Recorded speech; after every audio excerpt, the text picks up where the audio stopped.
All right, I think we can go ahead and get started. And if any of the other registrants have decided to log in, they can catch up. But I'd like to go ahead and quickly just introduce. And first of all, thank you for those that are connected for connecting. It's a pleasure to have this webinar for you guys today. Just a quick intro. We'll go through who we are. Of course, today we're talking about influencer marketing. And just leading off a little bit about who's speaking here on the Anvil side. My name is Giancarlo Fortuna. I'm a senior account executive here at Anvil, mainly, with account management and content marketing strategy and overall digital strategy as well. And that is definitely not a typo, confirming that is a guilty pleasure. So a little fun fact about me, I do enjoy watching The Bachelorette with my wife. So make fun of me all you will, but, thought it'd be fun to share that. Awesome. And then my name is Jared Carpenter. I am the SEM coordinator here at Anvil Media, and I specialize in social media marketing and in search engine marketing here at Anvil. A little bit about me, kind of my hobbies is I actually enjoy brewing my own beer. I often do that. I try to do it about once a month. It's just kind of a fun hobby I do. And then recently I've also been getting into brewing my own kombucha as well. But yeah, let's just go ahead and get started. And if you guys have any questions too, feel free to jump in and ask, but we'll just go ahead and start the presentation. So a little bit about our agenda today for the deck. We're going to go ahead and talk about a little bit about the background of influencer marketing, why it's important, and kind of the top benefits of why companies should either start to use influencers or continue to use influencers in their marketing strategy. We'll also talk about our influencer marketing best practices, kind of our overall strategy. So if you are looking to partner with an influencer, what are some of the steps that you should take before you go ahead and reach out to them? And then we're also going to be talking about kind of the pandemic and post-pandemic as well with influencer marketing and how that has changed. And then we're also going to be talking about the challenges too with influencer marketing, how to overcome them, and some of the things to look out when you're doing your influencer marketing searches as well. And then we also at the end provided some resources for you guys to look at as well with some more information and a little bit more depth than they were on the slides too.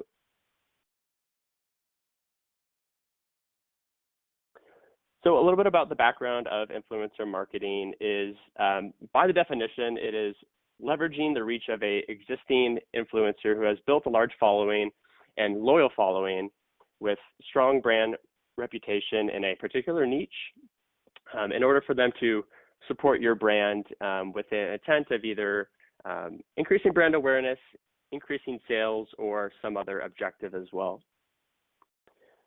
Currently, companies are using social media influencers to have a more personal and authentic relationship on behalf of your brand.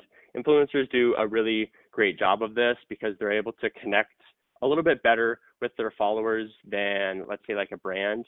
We're always going to think of a brand as a company first. However, we're going to think of an influencer as someone who may be a peer or a friend. And so there's a little bit more trust with a influencer.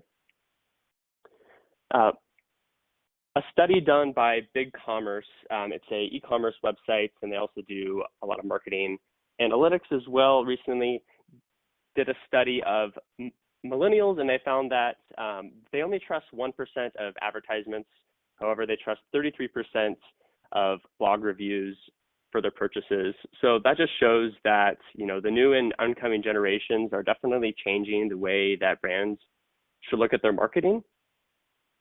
And around 40% of people reported that they purchased a product online after seeing it by a influencer on YouTube, Instagram, and Twitter. So that shows a lot of power that the social media influencers have when it comes to purchasing behavior. And 71% of influencers believe that it's an honest and authentic voice that keeps their audience engaged. Oftentimes when Giancarlo and I work with when we work with influencers, you know, they get really, really excited about a certain topic because they just know how well that topic is going to resonate, you know, with their followers. And so they oftentimes, you know, get really excited about topics and have a lot of great information to add as well. And then kind of breaking down the different kind of 5 leagues of influencers is it's categorized by the number of followers. So there's mega, macro, mid-tier, micro, and nano.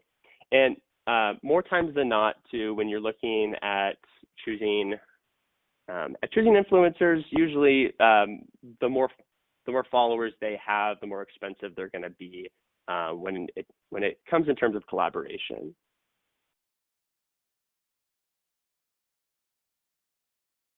So why is influencer marketing important? Recently, a study done by Sprout Social, a pretty big social media company, did a survey and said that 89% said that a return on investment from influencer marketing was comparable or better than other networks of advertising, like on Google or on Bing or on other social media networks, like through a standard ad. So why, you say? So influencer marketing can help businesses in the following ways. They can help increase web traffic over to your website. Especially, you don't have to pay for a cost per click. The influencers oftentimes put together a video or even some posts or stories that are able to inform their followers, where they can easily click on and go over to the website to learn more information.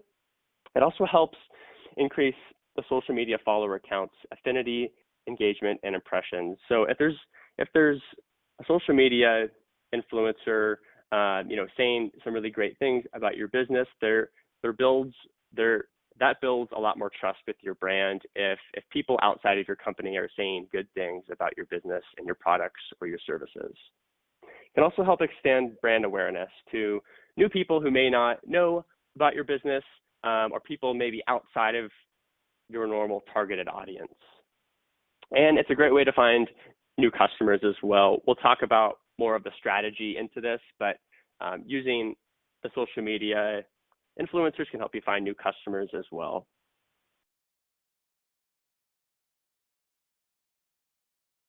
So some pretty interesting trends and stats for influencer marketing. The most common influencer marketing budget on a yearly basis is between $1,000 to $10,000 a year.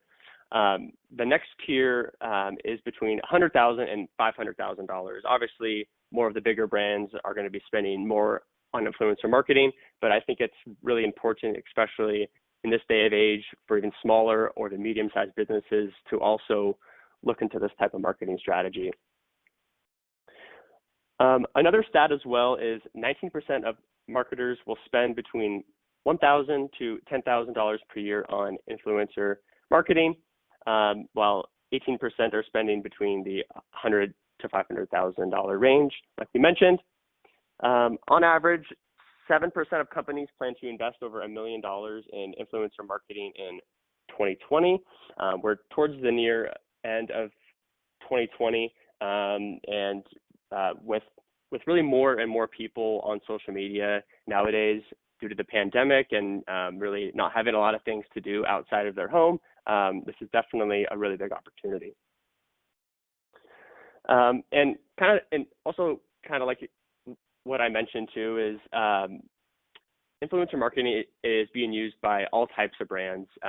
You'd be surprised to people in the banking industry, people in the e-commerce industry. You'd be really surprised with the type of brands that are investing their marketing dollars in influencer marketing. And then last but not least here, 89% says that a return on investment from influencer marketing is comparable or better than other marketing channels. Again, being able to have a more authentic voice speaking on behalf of your brand tends to go a lot farther than a normal standard ad.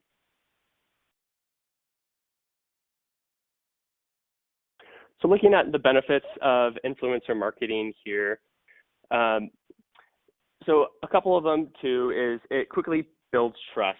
So if someone that has a lot of followers and a lot of social proof is saying pretty solid things about your brand, it's definitely going to go a far way with your followers to being able to say, hey, this person that I trust says a lot of great things about the brand. They enjoy using the product or service. It's going to go a lot farther than just a standard ad trying to get you to click on the ad and go over to their website. It also improves brand awareness, being able to extend your target audience to maybe new audience groups or people that may not even know about you yet. It also enriches your content strategy. So having other people post content on behalf of your brand allows you as a brand to share that content as well on your page, getting more people informed and a different perspective of your brand as well. You are also able to effectively reach your target audience. When you're doing your research on your influencer, it's really important for you to choose the influencers that you think will best represent your brand. So not only the content that they post on their social media, but also there are a lot of tools out there that will allow you to be able to see the demographics and the interests that the influencers followers have, and so you'll be able to see all that information when you're doing your research. It also effectively drives purchasing decisions. So kind of like what I mentioned, if a influencer is saying these really great things about your brand, it's going to convince others as well to do the same thing. And you are also be able to connect with audience where they spend the most time. So oftentimes, I would say the most popular influencer marketing is on Instagram. And I know, at least from my experience, I follow a couple influencers too, and I oftentimes go to their page to see what they have to say, see if they have any, new posts or information. And so it's important if you connect with those brand influencers, you'll be able to hit them right where they spend their most time. You'll also be able to build winning partnerships. So usually a good idea too is when you first reach out to an influencer, have a conversation about, your overall goals, what you're trying to achieve, how you think the influencer would be able to help you with, with reaching those goals. And if the first engagement goes really well, you can oftentimes do kind of a ongoing partnership with that brand influencer. So instead of just doing a one-time, you can have something go a little more frequently, either on a monthly or on a quarterly base.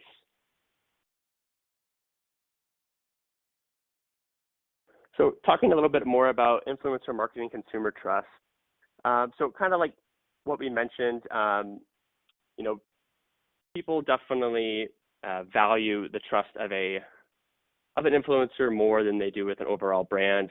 Like we mentioned, millennials trust only 1% of ads. However, they trust 33% of influencers. So there's definitely a really big difference there. Another study said that 92% of consumers trust a influencer more than a advertisement or traditional celebrity endorsement.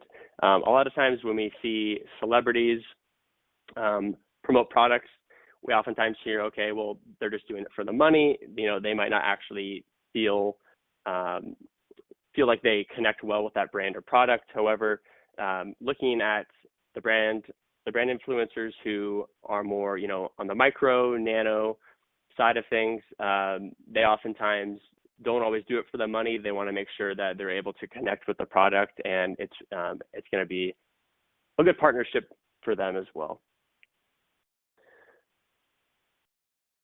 And then some of our overall influencer marketing best practices here. You want to start off when you're searching for influencers is to identify your goals. What do you want to achieve when you connect with this influencer? What do you want them to bring in to your business? Do you want them to bring sales? Do you want them to bring leads? Are you trying to expand your brand awareness? What are you trying to achieve with your influencer there? When you're reaching out to influencers, it's important to personalize your emails. So after you've done your research and you say, okay, hey, these are the top 10 influencers that I think would be best for my brand. It's important to reach out to them with a personalized email so you're able to connect with them and not just say, hey, I saw your profile, I think you'd be a good fit. Get a little more personal with the influencers there when you're reaching out. It's going to help you build a good connection with them.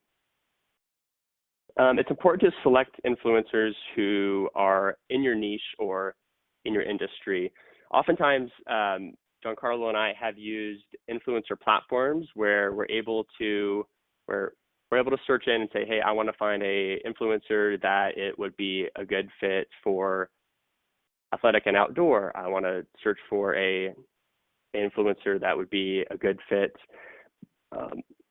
in the banking industry, and you're able to really narrow it down. Oftentimes, those tools can be a little bit expensive, but they also often give you a week or even a month free trial. So it may be worth initially to sign up on those and give it a shot and see if you can find the influencers that best fit your brand.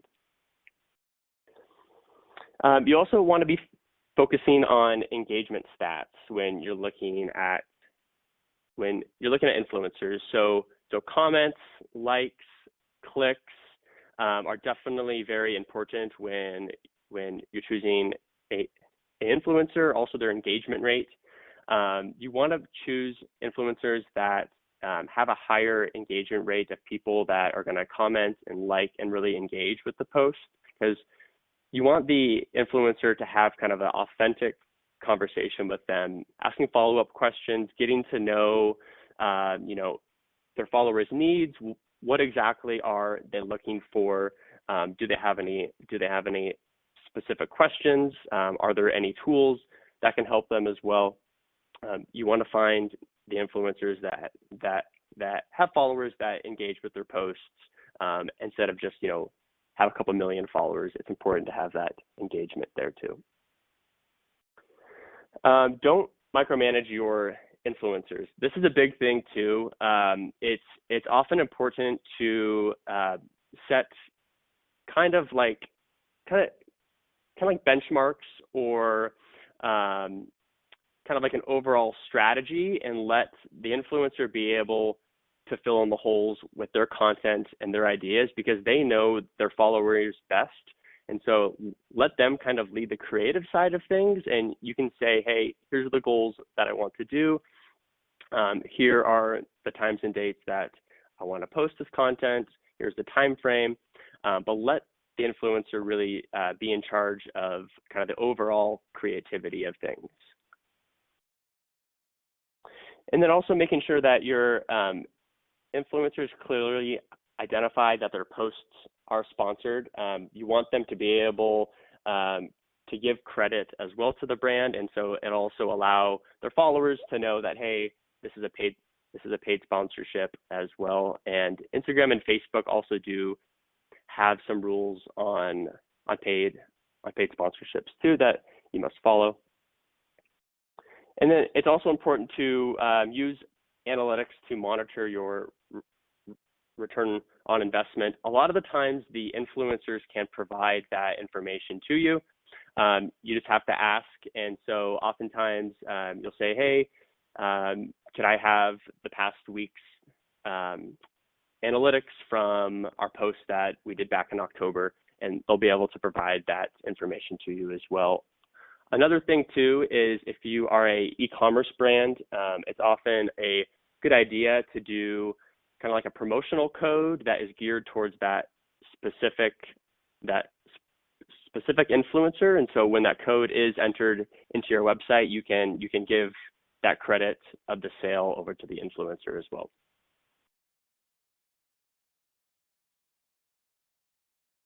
And then I think we're going to pass it over to Giancarlo. Sure. All right. So now with a couple of overviews with best practices, it's all about your strategy, right? So heading right into it in terms of what is the main thing that you need to do, it's particularly having a goal. So on that goal and the objectives of your influencer plan, having an influencer marketing strategy particularly bodes well for specific KPIs. And those are essentially brand awareness, brand perception, engagement, and or conversions, which ultimately, of course, you want because that's either driving a sale or a lead. So in terms of what your overall objectives should be, those are important to keep in mind. And I believe to be like the most core of the KPIs that you should be aiming at. So also you want to make sure that you map your core audiences against popular social media platforms. So usually influencers are across social media, which is their strength, of course. So those are, of course, Facebook, Instagram, YouTube, Twitter, or LinkedIn, even in a more professional setting. Primarily, you'll see a little bit more of stats in terms of what platforms are weighted more against the other. Instagram usually tends to bode a little bit further in terms of priority and engagement. And you'll see those in a couple slides down in terms of what those percentages are. But you definitely want to be where your core audiences are and where the majority of your influencers have those followings across their social media platforms. So that's very key in order to identify. And you also want to identify who those influencers are. So here's a bit of a list, and you'll have this in a follow-up as to what tools can help you actually identify who those influencers are based off your niche or following count or any particular niche areas that you want to associate with and try to discover who those core influencers are. There's a wealth of platforms for your use in order to actually identify who those are and reach out even. And then in terms of evaluation tips, here's a little bit of a pro tip. When you identify an influencer, you actually want to see who they're following as well. So that can give you an additional set of potential opportunities of additional influencers within that same sort of either mindset, content set, or objective set. So definitely check to see who they're following as well, and you might be able to discover a couple of potentially powerful alternative influencers as well in that same set. Another pro tip is looking for early stage influencers to help them grow out. So we'll have a bit of a breakdown between the differences in terms of nano, micro, and macro. But oftentimes when it comes to micro influencers, it might be a better opportunity because they actually have better engagement in most cases. And getting them in to partner at an early stage in their influencer career, quote unquote, it might actually be helpful for both parties, and they might be able to, willingly provide a lot more opportunities and be more willing to work with you as well. So definitely look out for the micro influencers, especially because they have a lot more, tend to have a lot more engagement as opposed to those macro type, million follower type influencers. And then also consider existing customers and fans. So this basically means leverage user generated content. If you have a following base, think of them as micro influencers. If they're building out content and tagging your brand or service, or finding opportunities to connect with your already engaged followers, I would consider them micro influencers in themselves. So have a strategy plan to connect with those users and leverage pretty much earned media. So have that in mind as you consider them in terms of like your overall influencer strategy as well.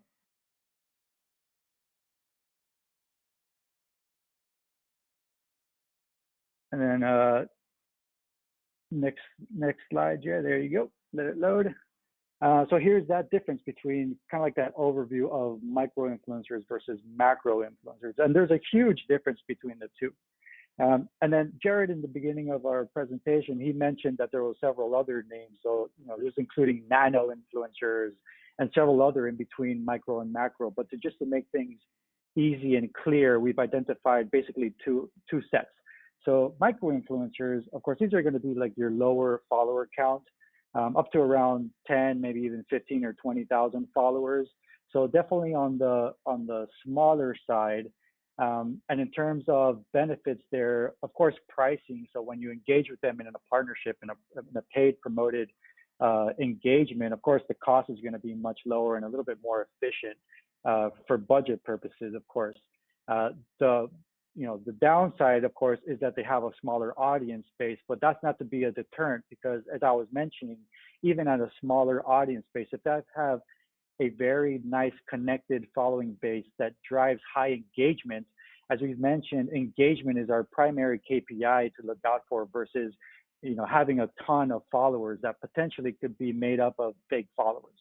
So definitely the micro influencers have that benefit of being hyper engaged with their followers, and they bode very well with specific areas. So if they're hyper focused on like fashion or fitness or any sort of product or industry range, they tend to have very active followers. So in a way, they are much better for connecting and having that conversion KPI readily available. So in a way, so 3% to 20% engagement rate versus a macro influencer is definitely something to keep an eye on. And of course, who doesn't like a good deal for lower cost versus higher engagement and ROI? So on the flip side, you of course have the macro influencers. So these are the plus 50,000 up to over 1 million. Think of your Kardashians, and this is a whole another universe here because of course price ranges when you partner with them, they're going to be asking for a lot more across all their platforms. On average, close to 200,000, depending on, of course, how many subscribers on YouTube. That's all negotiable, obviously, but your pricing is definitely going to go up. So depending on whether you're not, you have tons of budget available, I would assume you wouldn't necessarily be looking at macro influencers, but if you do, by all means, they're a great reach platform. More than anything, I would prioritize their brand awareness objective based off audience reach more than I would based off engagement. In this case, also think of it as sort of that reach amplification, as I just mentioned. Here is, million plus influencers have that platform to just communicate to the masses. So for them, it's a little bit as macro influencers, as they're called, think of it as a macro strategy as well, not hyper focused on conversion or engagement per se. Exclusive top income earners, top incomes, 3% of consumers will consider buying a product. So it's great for reach. I wouldn't prioritize the engagement and the conversion unless it's a hyper-focused product and they are, their engagement base is hyper-focused as well. And you see their analytics as they should provide it. You get a sense whether or not you would get that higher return. If not, I would prioritize more on the lower end of the nano to micro influencers as a strategy in general. And then moving on to the next slide. So here, in terms of best industries for influencer marketing, there's an opportunity for any type of business and any industry to get involved with influencer marketing. There's influencers out there. There's influencers out there for basically everything. However, when it comes to hard data and a bit of results in terms of analysis and studies, what has been found, particularly in this case shown here, is that influencer marketing hits very heavily in terms of the fashion industry, food-related industry, entertainment, baby for families out there, and humor. So if you're in that space, phenomenal, because it's an absolutely mega opportunity to connect with influencers and drive a strategy through there.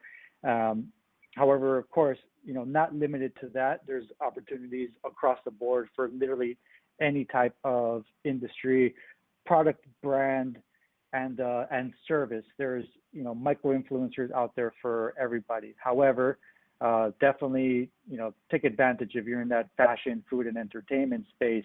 It's a great opportunity to connect with hyper focused and hyper engaged influencers and their audiences alike.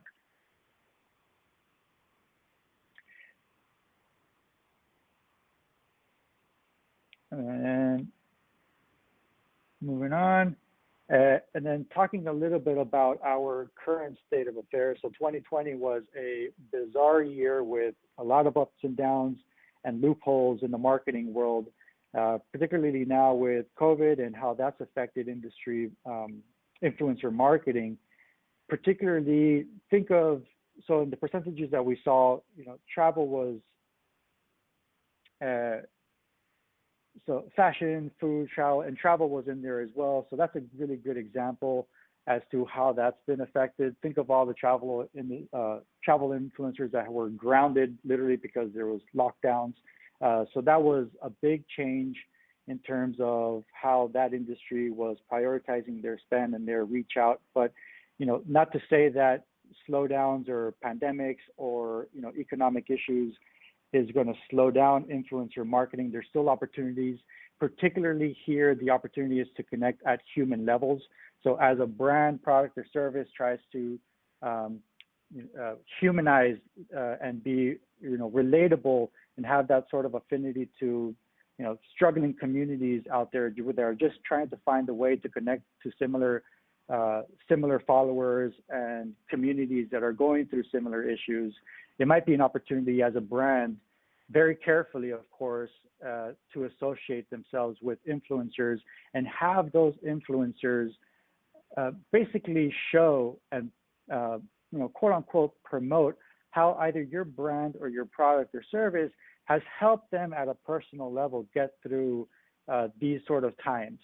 So if there's if you identify a perfect fit with somebody that's, relatable to your service and that, has constant conversations and tags certain conversations regarding opportunities that your product, service, or brand has to overcome those certain situations, that's a great opportunity because who wouldn't want to be associated and relatable, in terms of being able to provide that sort of overcome, strategy. So tie it back to what's happening currently.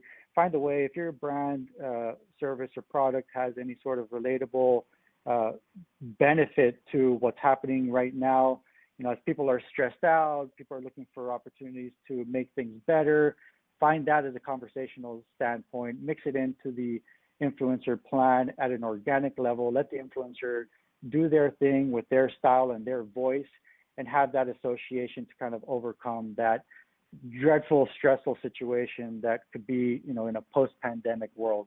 So definitely opportunity there. So it shouldn't be a deterrent to find those opportunities, but definitely let the influencer guide in terms of how to best connect at a more authentic, organic way to promote and integrate that product, brand, or service into the livelihoods of what people are going through now.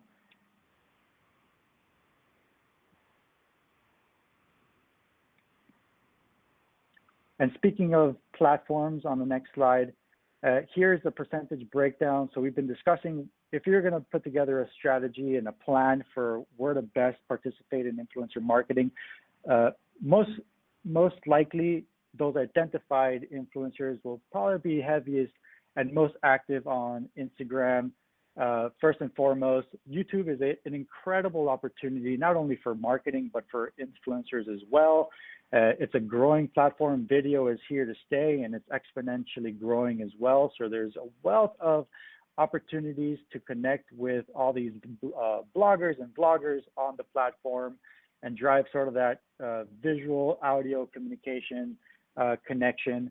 Facebook is also great. Of course, it's a massive reach platform. However, when it comes to influencers, they definitely prefer Instagram and YouTube. And of course, there's the newcomers in terms of platforms. Well, you have TikTok now. Of course, Snapchat is also in the loop. But in terms of weighted marketing percentage and opportunities, it's definitely happening on Instagram, YouTube, Facebook, and their associated blogs for that matter as well. So consider those platforms as your priority. And as you're planning that out, most likely you'll be within those range of platforms as well. So, building out an influencer marketing plan also comes with its challenges. If you've already tried to run an influencer marketing plan, you might have already run to some of these. If not, it's kind of a good checklist as an awareness. So as you're building out sort of your plan and strategy, be aware of spotting fake followers. So back to the mention of prioritizing engagement versus reach in terms of follower counts as a KPI, there's a lot of bots out there. There's a lot of fake accounts. So not everything seems what it is. An influencer might have over 1 million followers, but if you look at the percentage in terms of the back-end data, it might be filled with 60% fake followers, and that's a high fake number to say, but just be aware that that's a very true and very particular instance to be aware of, because you don't want to be communicating and associating yourself with an influencer that has a high percent of just fake accounts that are basically just non-existent, like actual real people that are potentially going to engage with that communication or with their ongoing sort of community. Social algorithm changes. Platforms are changing all the time. Facebook and more or less all the platforms have deprioritized organic reach to prioritize paid reach. So just be mindful that platforms are always changing their algorithm and preferring certain formats over others. So that could be preferring, the algorithm changes to accelerate more video format versus images. So just be mindful of that and staying up to date in terms of what those potential changes could be, especially as you build out what type of content that you want influencers to actually create for you. Because if it's like a video, it might have a higher chance of engagement and reach because it's just prioritized on the platform versus another. So just keep that in mind in terms of just strategy build out. In terms of an always-on strategy as well, 41% is a good opportunity to just keep in mind as well. You want to try to, if possible, of course, have a continuous engagement versus those one-offs. So building out a continued always-on engagement will provide an opportunity for your brand and association to continue on and build sort of that rapport and association. You want to have a continued affinity with that, if possible, of course. So you sort of build that trust and get that credibility through the community of the influencers as well. Rising influencer cost. So this is an ongoing factor. More or less, I think it's more associated to the growth of the follower count. So from the micro to the macro, as those follower counts growing, those engagement rates start growing. Influencers, their audience space, in terms of continuous progress, they're of course going to start upping their charges. So just be mindful, and it goes back to whether or not you prioritize macro versus micro efficiency, and that's just a challenge overall, and it goes with the negotiations as well. So I always think that everything's negotiable, but either way, challenging times, of course, also provide challenging negotiations as well in terms of pricing and cost. Keeping up with social media trends to stay relevant, that to me is a little bit on point and a little bit of obvious, but that's also just associated with, are there new platforms that are up and coming? What are the changes in terms of prioritizing engagement rates versus, in certain platforms over others? TikTok, that's on the rise. Well, is that going to replace Snapchat or Instagram? Probably not likely in the near future. However, just be mindful of those certain changes that are occurring, which is ever evolving, of course, in the social media space.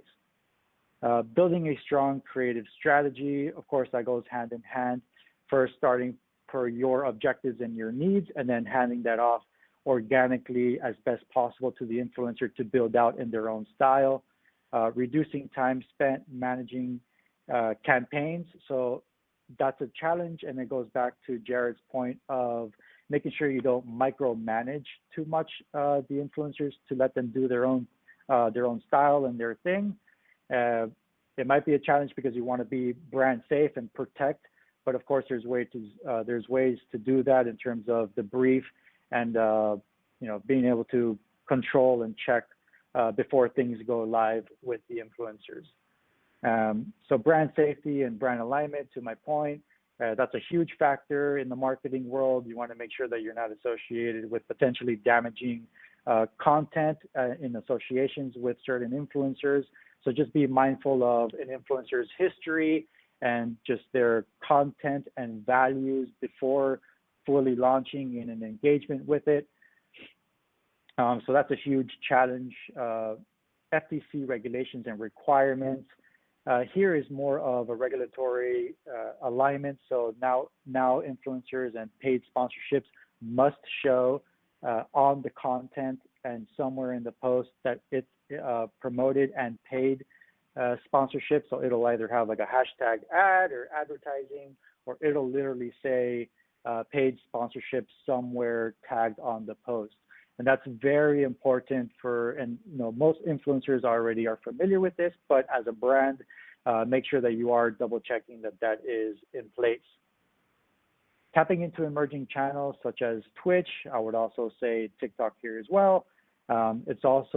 It's a challenge in itself because as a brand and where you're finding opportunities to grow, the challenge there is, well, how do you fit in that space of content and association with who's on that platform, the audiences, influencers alike, and does it make sense or not? And not feel the pressure to be included in all platforms just because it's a rising platform like Twitch or TikTok. You just want to make sure that the challenge there is to make sure that the brand and the objective is set in place, that it obviously makes sense towards your needs.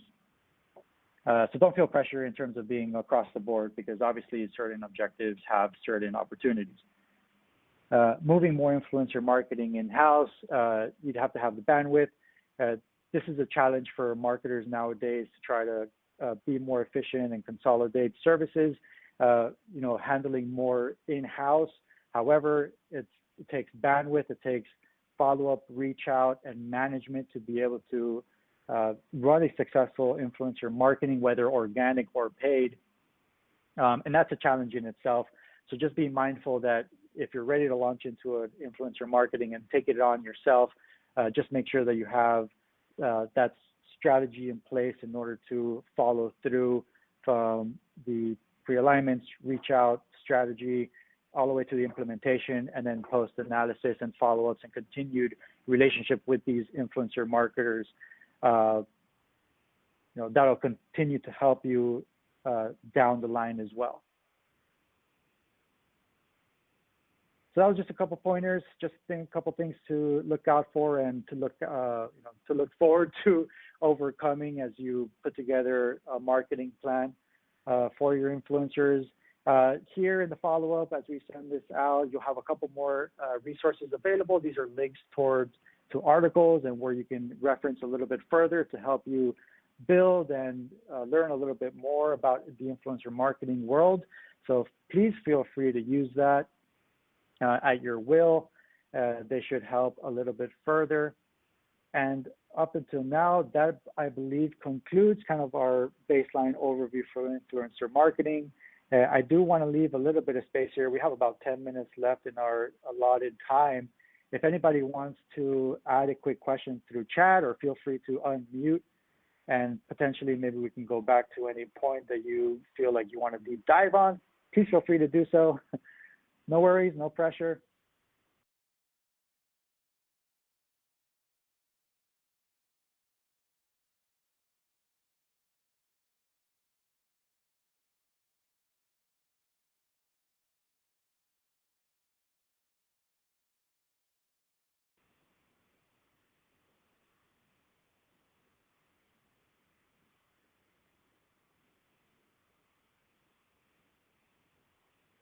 All right, I believe if nobody has any sort of immediate questions, feel free to contact us, reach out in terms of perhaps Anvil's service capability to allow the opportunity to help you with influencer marketing. You will have a link in the follow-up to this presentation to have on hand as you dive into it, but we hope this was enjoyable and a little bit insightful in terms of overview for influencer marketing and getting started, and then a couple of points there to help you do so. So please feel free to follow up. We hope you enjoyed, and we will now conclude the webinar. So we hope that you have an enjoyable rest of your day. Looking forward to connecting with each of you down the line. And thank you very much. Thank you, everybody. Appreciate it.